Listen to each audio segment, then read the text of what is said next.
So how do you go about trying to slow down Bailey, the quarterback? You know, it's a team thing. It's got to be done by the whole group, and you know, I think that's the biggest thing. Trying to be assignment sound.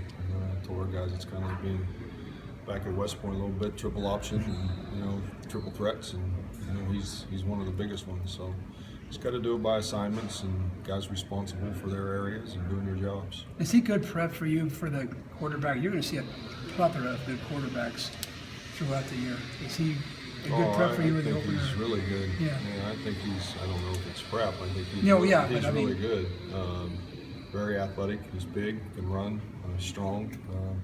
I think he throws it pretty well. You know, I think different than some people think. Yeah. You know, you watch some of the throws. They didn't ask him to throw a lot. Didn't need to. You know, they had a great plan, and what they were doing down the stretch, those last 4 or 5 games were impressive. And they made a great run in the playoffs there, and took care of the football. You know, they won the turnover margin. I think in the last 4 games they were plus, you know, plus 8 or 9 in the last 4 games. Never turned the football over. He didn't turn it over. Played good football. You've got probably more experience coaching against Mark Farley than a lot of people as you coach against Youngstown. What's a hallmark maybe of his teams that you can see? Yeah, I think it's just the Northern Iowa thing, and obviously Mark, obviously, and just they just have culture.